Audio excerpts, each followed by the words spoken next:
This is Frances Cath-Pettit-Ice, President of the Houston Easton Chamber of Commerce, and it's an honor to welcome you to our COVID-19 business webinar.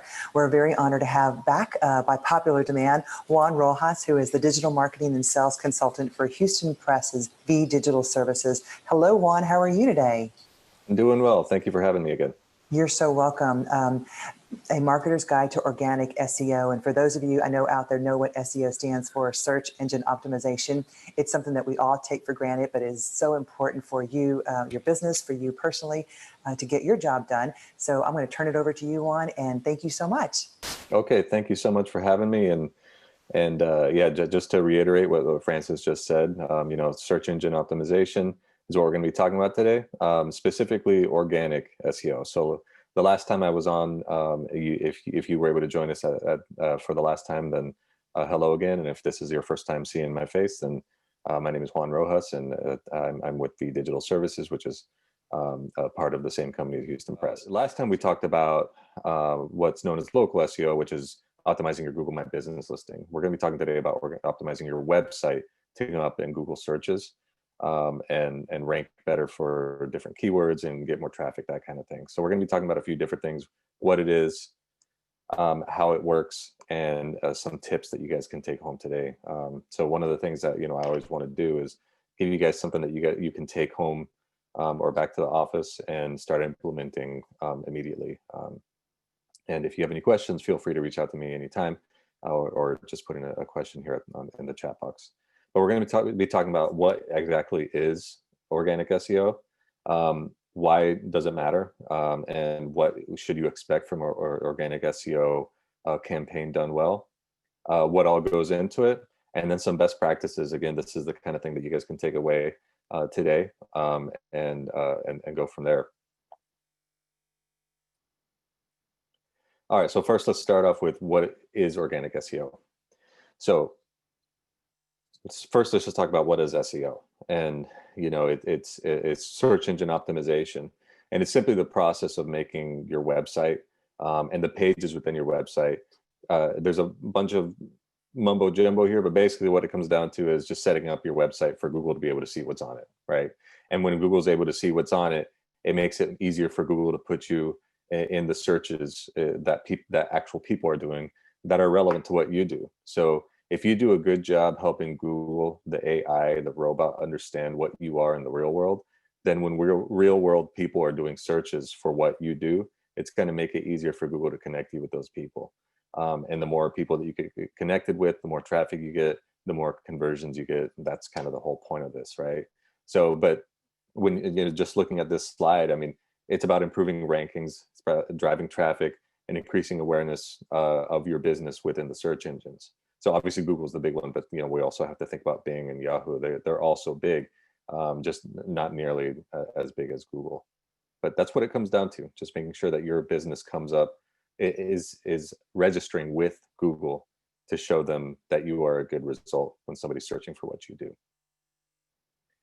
And so one of the things that we always talk about in our company is, where does everything fit within the customer journey, the sales funnel? There's lots of different ways that you can talk about this concept.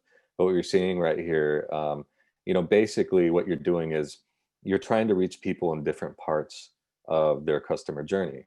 And so one of the ways that I would describe this is, a few years ago, my boss left his office or his home to go to the office in the morning, and he went out to his car, and his windshield had been broken in. So at that point, he was immediately in the action phase of the customer journey, where he was needing to take an action because something had happened and he needed services immediately. So what he did was, as you can guess, got on his phone and did a Google search for mobile repairs, right? And a number of different results came up. And he didn't pick the first one. Often I ask this question, when I'm having this conversation face to face, like, who do you think he picked? And the answer is often the first one. Well, the answer wasn't the first one. It wasn't the first result. It was the third result. And it was the third result because he had been exposed to the third results branding in the past. And this was, it was Safe Flight. And so he had, heard the jingle on the radio many, many times, hundreds of times when he had no need for their services. So he was in the awareness stage. He was just becoming aware of their brand. And when he needed their services in the action phase, he remembered that, and he was able to make that connection, right? So we always want to think of in terms of like, okay, where does this all fit? And so, I've had conversations before where I'm meeting with a client, and all of their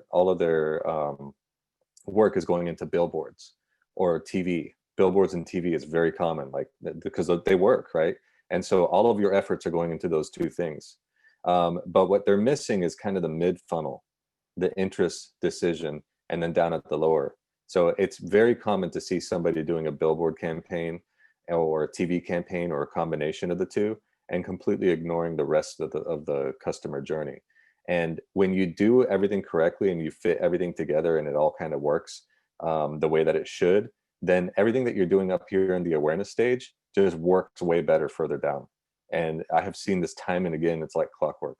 So it's important to think about, where does organic SEO fall within this customer journey? And it's in interest and decision. It's also in action, but it's really interest and decision is where you're going to be looking at it. There's people who are interested in what you guys are doing, what you do, who are needing the service, but maybe they don't need it that second, but they're looking into it. They're thinking, and they are making comparisons of where they want to go spend their money. Or people who have made the decision that they're going to do it, they just don't know exactly where.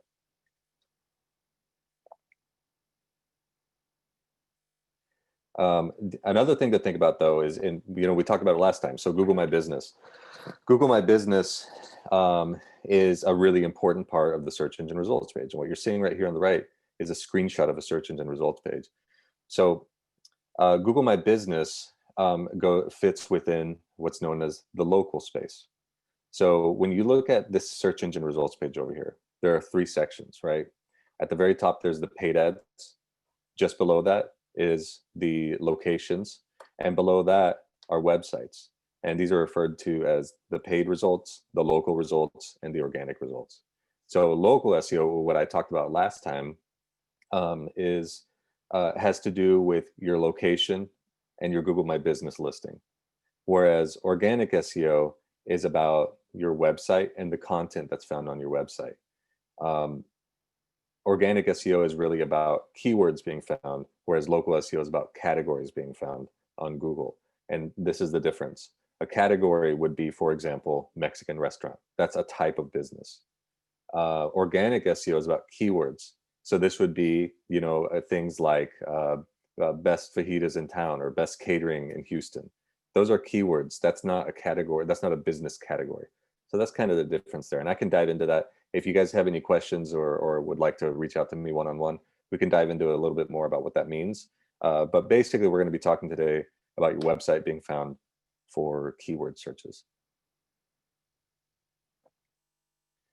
Okay, so why should you care about this, right? And it's, to me, local SEO and organic SEO are the 2 foundations of any business. If you have a website, you got to be working on your organic SEO. But I'll explain why I think that.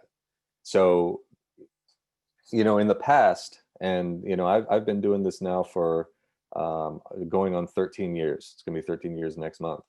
And when I first started with this company, really one of our biggest competitors was the Yellow Pages, right? And at this point, the Yellow Pages don't even really register.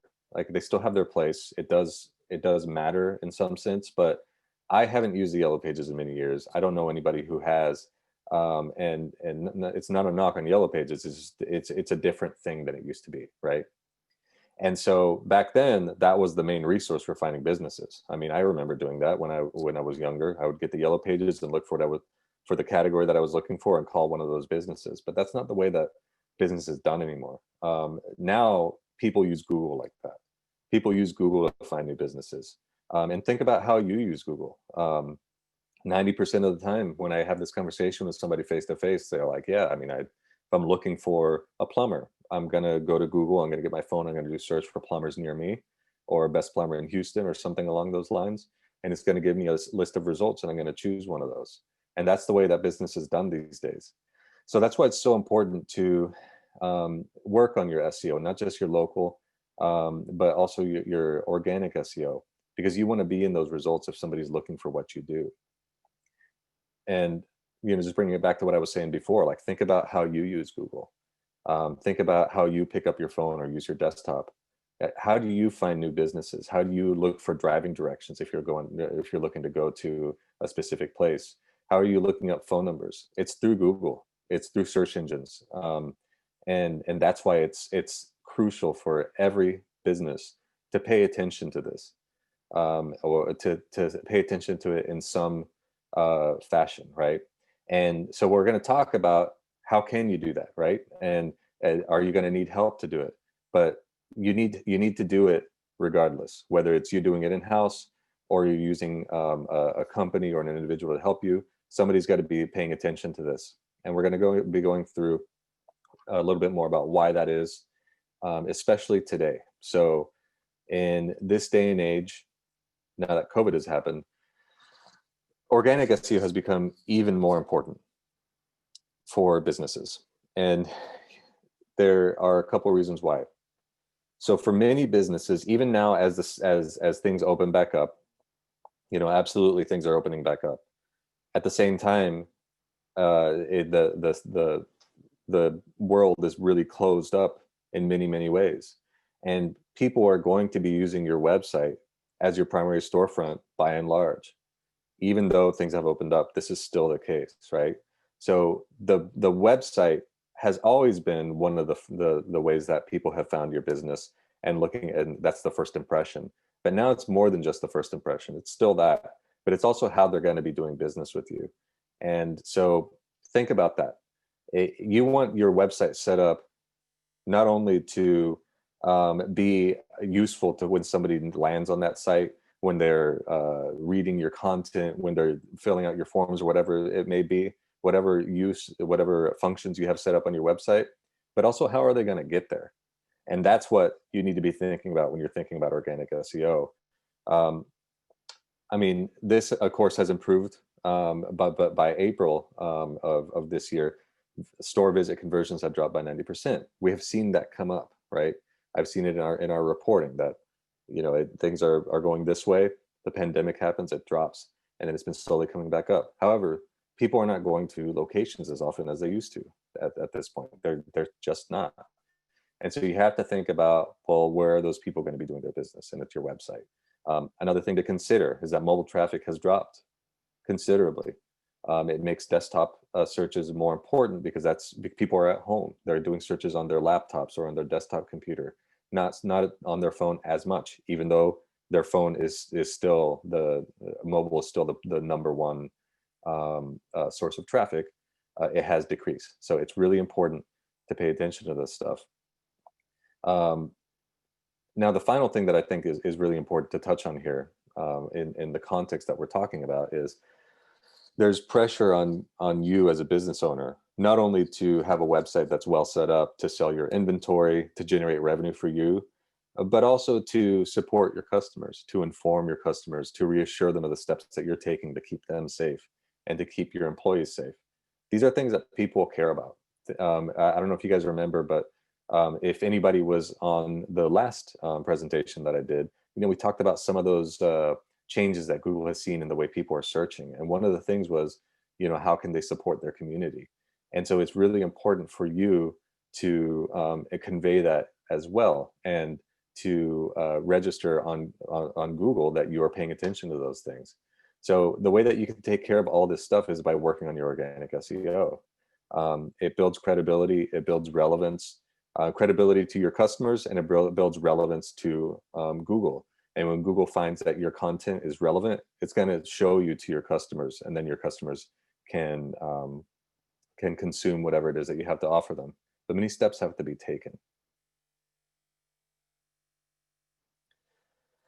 So if you were going to be working on your organic SEO, you may be asking, okay, that's all well and good, but like what should happen if I'm doing organic SEO well?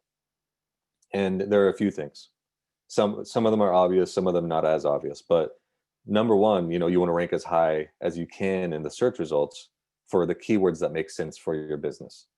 If you are a bank, you want to come up for searches for the things that you do, whether it be loans, whether it be savings accounts.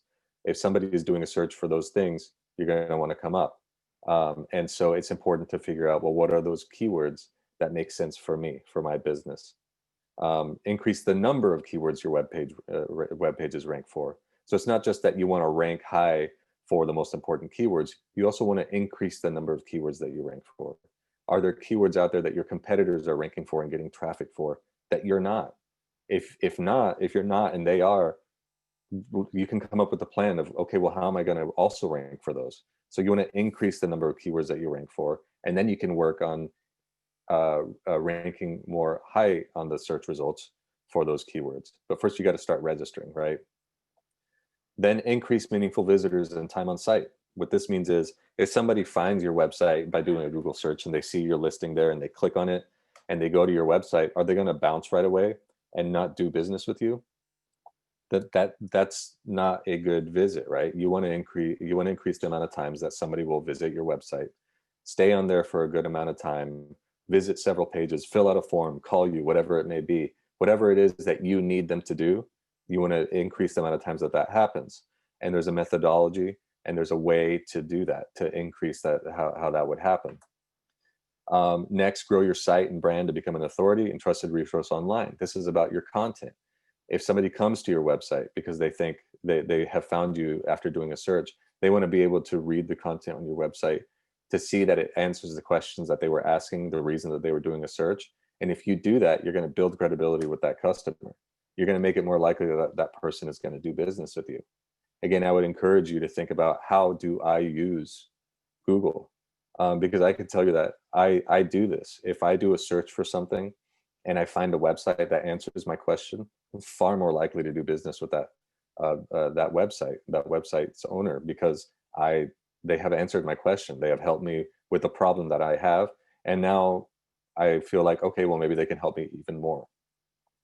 So if you achieve these things that we're talking about here, so increase ranking higher for good keywords, increasing the amount of keywords that you do rank for, making sure that the visitors that you're getting are converting, growing the amount of pages on your site, the content that you have, all those things. If you take care of all that, conversions will happen. You're going to get more traffic. You're going to get people coming to the website, finding what they need. They're going to be filling out forms. They're going to be calling you. They're going to be buying. If you have an e-commerce website, they're going to be purchasing right off the website. That's the goal of digital marketing, right? The goal of digital marketing is to increase sales, to increase leads. And if you do all these things well, that's going to happen. Now, it will take a little while, but it will happen. And over the long term, I have seen organic SEO outpace pretty much every other marketing channel for quality of leads and increase in revenue. That I can tell you that very confidently, but it won't happen overnight. So what are the ingredients of organic SEO and the things that you should be paying attention to if you're going to be working on something like this?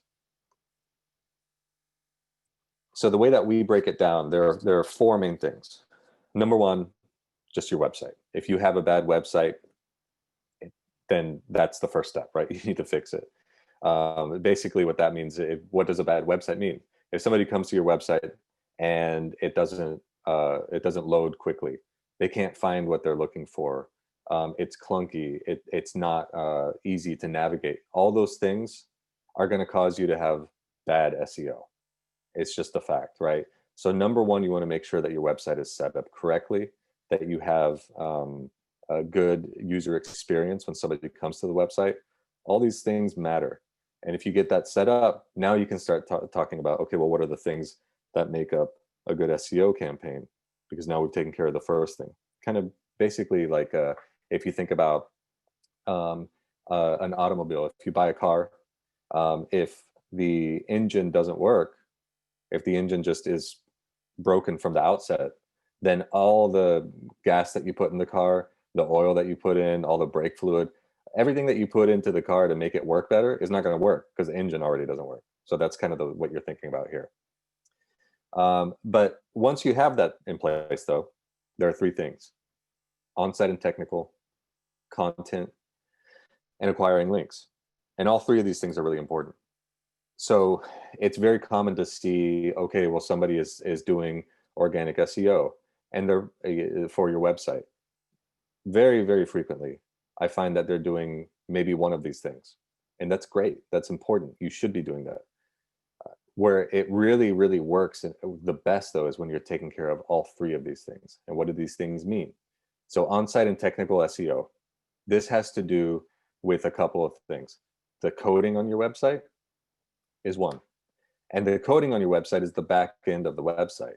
So that's what you and I see when we go onto a website, is we see the content, we see the pictures, we see the text, and we read it, we consume it, the way that it flows, all that kind of stuff. That's what we see. The coding on the back end of the website is what the search engine sees. And that's really, really important, that that coding reflects what's on the front end. So it should be a mirror image. Just one is for the artificial intelligence to interpret, and one is for human beings to interpret. And you got to get that set up properly. So that's one thing. Other things would be items like page speed, like how fast is your website? Are there elements on your website that are slowing it way down? It's very, very common to find that there are elements on your website that are not that important, that you don't really think about, and they're actually slowing your website down by a lot. And if you can fix that problem, it helps your SEO considerably. So these are a couple of things to think about. On-site and technical SEO have to do with the coding on your website, and also the technical elements of page speed, load speed, all that kind of stuff. All right, then we have content. So the content is the actual text that people would read on your site, or images that people would look at on your site, that help them to understand what you do, what you have to offer, if you have any help that for them that you're offering, that kind of stuff. That's all content, right? And so you want to look at a couple of different things. So you want to have content on there about your industry. You want to show that you are relevant to your industry. You get the specific niche that you fit into, and that you are an expert in that niche. Locality, you want to establish relevance within your geographical area. So if you're in the East End and you serve the East End, you want to have that within the content of your website. Or if you're all of Houston, or if you're national, it all depends on what you want to touch on, but you want to have that reflected in the content of your website as well. And then educational, and I think this is one of the most important ones. I've been talking about it quite a bit. People go to Google for answers. So if you provide the answer to the question that they are Googling for, then they're going to want to go to your website. If you focus on educating instead of selling when you're creating your content, you're far more likely to get the sale. It's counterintuitive. But if you go in saying, hey, sell, sell, sell, buy, buy, buy, it turns people off, and they're less likely to do business with you. If you're saying, hey, here's some help, here are some things that you can do that will help with the problem that you're having, that creates trust, that builds trust, that creates reassurance that you have their best interest in mind, and it's going to make it more likely they're going to want to do business with you. So those are things that you want to be able to touch on within the content of your website. And then last, we have here acquiring links. So acquiring links has to do with what's known as backlinks. And a backlink is simply a link to your website from another website. And that's basically what a backlink is. But not all backlinks are created equal, right? You want to have good quality links to your website. And so there's a few ways to do this. For example, you can find, if you have a vendor that you do business with, you can get a link to your website if you ask them, from their website, linking back to you. And that is a signal to Google that that your website is being endorsed by the other site. So let's say that you're a furniture store, and you do business, as an example, but let's say you do business with Sealy Mattress, let's just say, and they have a list of of retailers on their site, and you notice that you're not on there. It would behoove you to go to them and say, hey, can you put a listing of my website on your site with a link back to my site? And the reason you want to do that is because that's a high quality website that gets a lot of traffic, that has a lot of juice with Google. And when Google sees that they have linked back to you, that gives you a lot of juice. And if you have many of these links, of these good quality links, then that's a big signal to Google that, oh, hey, this is a good website. I should send people there. If a lot of high quality websites with a lot of traffic and a lot of good content are linking back to you, it's like you're the most popular kid in school. And so that's one of the hardest parts of doing SEO, because it's very manual. You're going to have to go directly to these many different websites, and you could ask them for a link. You can trade links with them. There's lots of ways to do it, but it's a very manual process, and it can become very time consuming. Basically, organic SEO is a full-time job. I mean, if you're doing all of these things correctly, it's going to take somebody a full 40-hour work week to do this work. And so it's again, a lot of these things you're going to be able to do yourself, but if you put it all together, you're going to want to think about how you're going to get this done. So just to recap, you want to have a good website, and then after that, want to make sure that the coding and the technical aspects of your website are set up correctly. Then that you have good content on your website, good content that answers the questions that your customers are asking, that reflects what location that you're in and what exactly it is that you do. And then finally acquiring those backlinks, which is, again, a very manual process. But these are the things that you want to focus in on. We've found that these are the most important elements of organic SEO and lead to the greatest success. So with that being said, there are a few things that you can kind of focus on that will help you as you navigate this world, right? So number one, mobile first. So I know I mentioned earlier that mobile traffic has gone down. It absolutely has. And desktop traffic has gone up. However, mobile traffic is still number one. And Google has announced that in September, they were going to start switching to mobile first indexing for all websites. So what does this mean? It means that they're going to be looking at your the user experience on your mobile site first, right? And that's going to affect how you come up in a Google search. So if your mobile presence is not set up properly, it's going to affect the way that you come up in Google searches, even on desktop. So that's number one. Make sure that your mobile site is set up properly and that it's easy to use and that it looks good and works well. Voice search. This is a big consideration now, especially as things have progressed with the pandemic. Even now, I mean, people have their kids at home. I know that I have a Google Home, and I constantly am calling out to it, asking it questions as I'm doing other things, because I got kids underfoot. I'm trying to keep things going, and so I use it very frequently. Think about how people use voice search. Think about how you use voice search, and think about the way that you ask questions. The way that you ask questions when you do voice search, you can use that information to build content on your website that addresses those questions in the way that they're being asked, right? So the natural wording that you use when you're calling out to voice search is the way that you should be thinking about how your content is going to be laid out on your website. And that will make it much more likely when somebody is doing a search like that you're going to come up. So there's some stats here on how teens and adults use voice search, and I think this is some useful stuff. But basically, I mean, the most useful thing is think about how you do it. Talk to your customers. How are they asking questions? Talk to your employees. How do they think people would ask questions about what you guys do? And this will guide you in the right direction. All right, content. Some considerations for content. If you're a business that is considered a your money or your life business by Google, YMYL, then you have to pay attention to how you do your content. So your money or your life is any content that could impact the future happiness, health, financial stability, or safety of users, financial, health, legal, travel, all this stuff. This is all considered YMYL.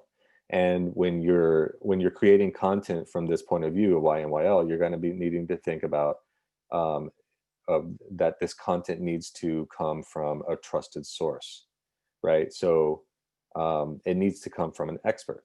Now, you could be that expert, or somebody on your staff could be that expert, but you're going to have to demonstrate to Google and to the people who are coming to your website that you are that expert.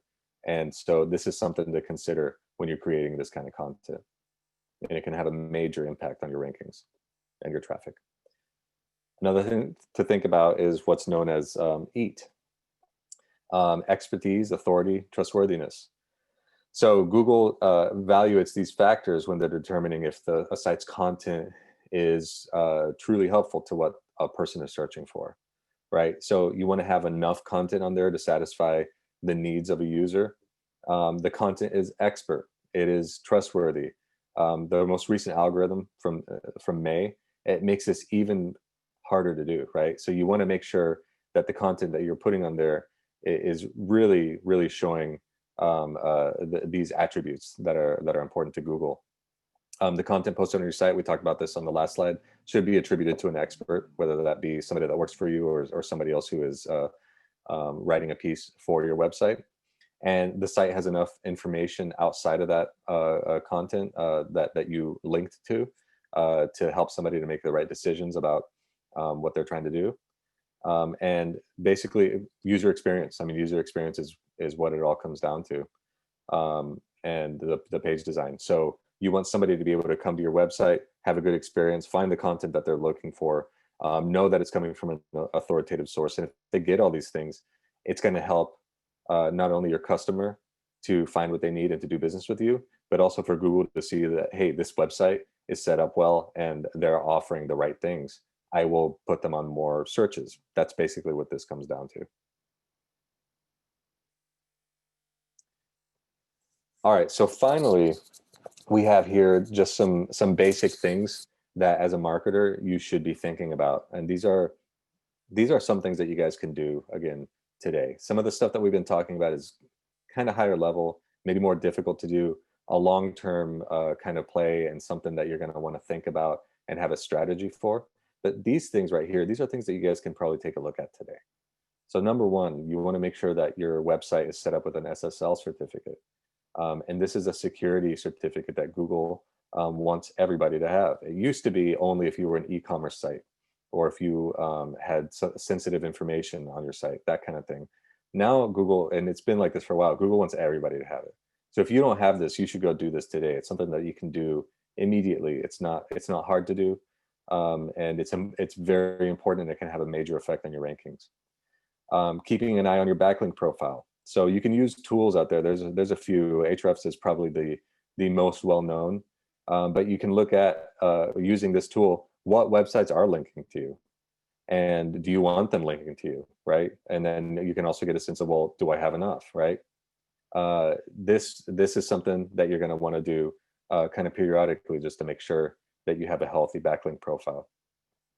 You want to re-optimize your content for relevancy. So the stuff that you have on your website, this is a great opportunity right now. As we're going through the pandemic and things are still progressing, things are changing by the day and by the week, right? You want to rework the content that's already on your site, maybe to reflect that, right? I've seen some really good examples of this over the past few months of people who have taken content that's already on their site, rework it somewhat to be more relevant for today's day and age, and then reposting it. It's provided, it's been very fruitful. So that's another thing to think about. And don't think about it just for COVID. I mean, you can think about it for other things too. But it's always good to go back and take a look at your content and see if you can redo it somewhat. Page speed, you can use page speed insights from Google to view your site's speed score and see, Google will tell you, these are some things that you can do to change to make your site faster. And then you can go and get that done right away. So that's another thing that can help you today if you wanted to. And then keyword research. So again, there are a few tools out there. SEMrush is probably the most well-known, but there's also SpyFu, which is one that is very common. You can use these tools to see not only what you rank for, but what your competitors rank for. And this is where what I had mentioned before comes into play. If you know that you have 2 or 3 competitors in the market, find out what they're ranking for, see what they're ranking for that you're not. And then you can come up with a strategy of, okay, well, they're ranking for these other things that I'm not ranking for. They're getting traffic for those. How can I rank for that as well? How can I get traffic for that? And now you can develop a plan of how you're going to do that. And that's why you would do this. So again, just some basic things that you guys can take care of or start working on right away. Your SSL certificate, super important. Taking a look at your backlink profile. Ahrefs is probably your best bet to do that. Re-optimizing your current content for relevancy. checking your page speed to make sure that you're on point there, and then taking a look at your competitors and looking at yourself too with a keyword research tool like SEMrush. So the key takeaways from what we've been discussing today: your website is now your primary storefront. Even if you're having people come to your location, your website is still your primary storefront right now. So keep that in mind. It's the first impression. It's the way that people are going to do business with you. Organic SEO is a sustainable digital marketing practice. It's really, really important. It's always been super important, but especially now, it's very, very important that you take care of this, because it takes care of a lot of the issues that may arise due to the way the world works right now. You want to have a mobile-first approach for a number of reasons, but just make sure that people can find you on mobile and that your website works well on mobile, and then make sure that you have good quality content using the your money, your life, and the EAT acronym. You want to be thinking about, how can I create good content that's going to help my customers? And if you do that well, Google will reward you. And that's all I got. Thank you so much, Juan. That was very, very informative. I hope that everybody took some good notes, because that's really good stuff. And if you didn't take notes, we'll have Juan's information in the chat room, and also in on our Facebook Live comments, so that you can make sure to connect with him. But I've got a couple of questions here, Juan. Does it work to just put the keywords on the website? And how can I learn how to write it in a way that would help my SEO? Okay. Yeah, so you're gonna want to figure out what the keywords are that you want to rank for, and then what you would want to do is take those keywords and incorporate them into the content that you write. Now, ways to learn how to do that, it's really trial and error. You're going to have to, because you're going to be speaking in your voice, right?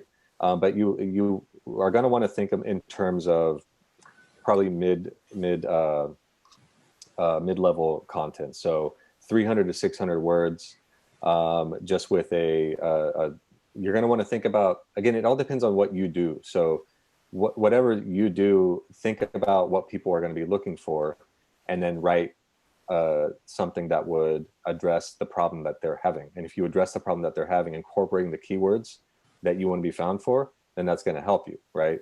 Now, after you post that, though, you're going to want to make sure that the coding on the back end of the website reflects the content that you just posted. Because if the coding is not set up, it doesn't give Google all the information it needs, and it's going to take longer for you to rank for those things. But if you do both of those things, it's going to help you to rank more quickly. Thank you. I hope that answered the question. Yes, it did. And another good question here is, what is more important, the keywords on the back end or the keywords used throughout the website? It's both. They talk to each other. They're reflective of each other. So if you only do one, it's going to take longer for this to work. You want the keywords in the front end incorporated as part of your content. What you don't want to do is keyword stuff, where you take keywords and put it, like I've seen an example of it was an office furniture company, and they had a piece of content that was only about 400 words, and they mentioned office cubicles, I think 35 times. Like that's too much, right? And that's spammy. It's not a good experience for the user. And it also is a red flag to Google that you're trying to spam. And so you want to have it flow naturally and have it come up a certain amount of times, and then also have it in the coding of the background of your website. You have to do both. That's the key. Good.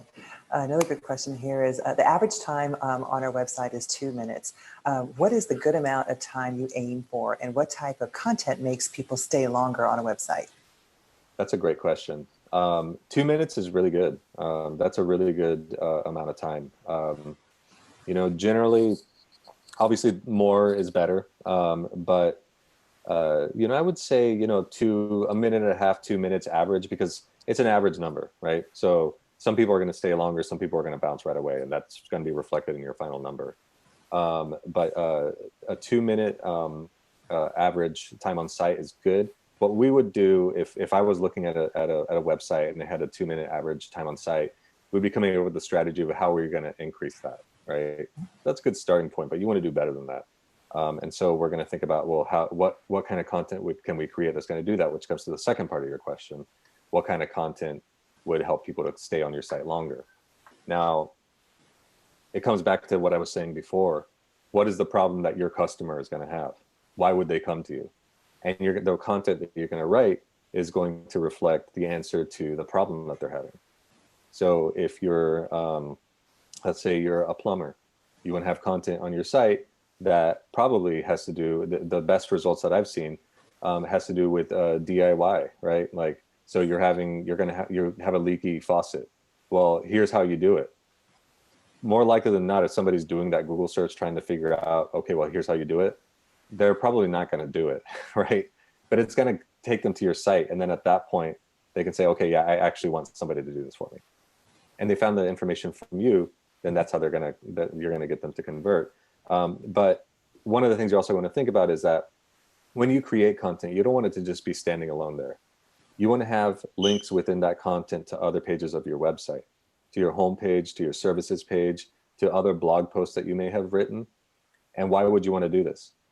Because if somebody is reading a blog post that answers their question and they see a link there to something else that is also of interest to them, they're going to go there and they're going to spend more time on your site reading that content too. And so when Google sees that happen, that somebody goes to your site and then they visit multiple pages on your website, it's another signal to Google that your website is good and that they should send more people there. Very interesting. Right? Yeah. So you want to have that pathway for people to be able to consume multiple pages of your website. And when that happens, they're going to read more pages on your site. Good. Another great question is there value in hiring a firm to do an SEO audit on your website? Yeah, I mean, I can tell you that we do audits for free. So if you want an audit of your site, just reach out to me and I can get a full audit of your digital presence at no charge. There are companies out there that charge for audits. I don't, I mean, there's not to say that you shouldn't pay for an audit, but I can tell you that if you need one, I can take care of you. Right? That's really good to know because for some of these people that are in sales, they can even offer this to some of their customers and look like a hero and let them know that there is something that they can give them a report on. Yeah. So if that's something that you are in need of, reach out to me. I think my contact information is in the chat box. And we can schedule a call and talk a little bit about what's going on, and then I can get that audit for you guys. No problem. That's great.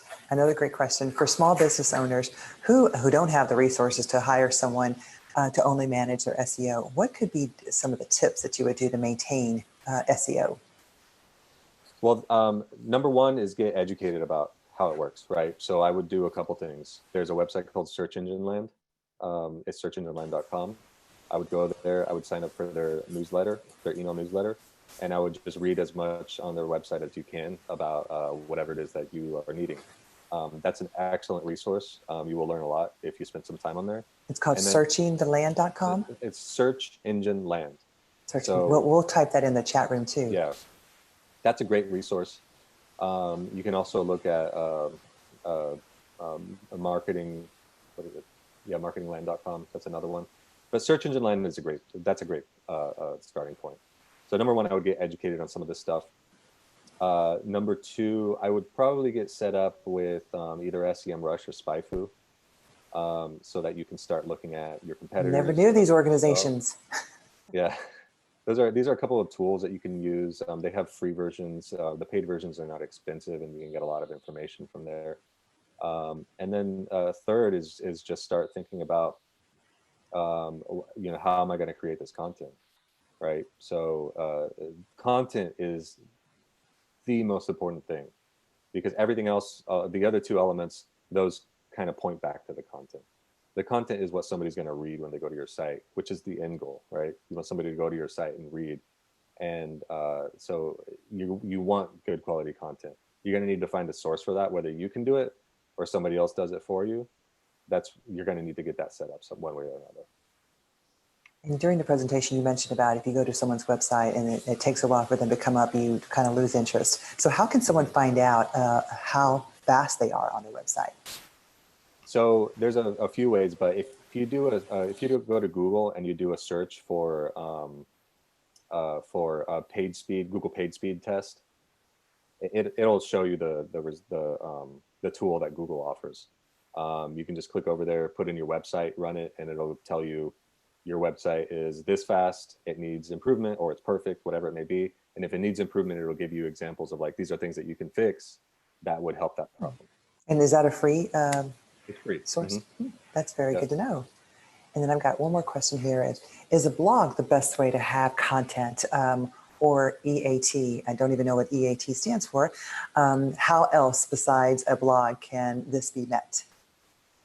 So, so EAT is the expertise, authority, and trustworthiness, where you want to address all those things in the content that you post.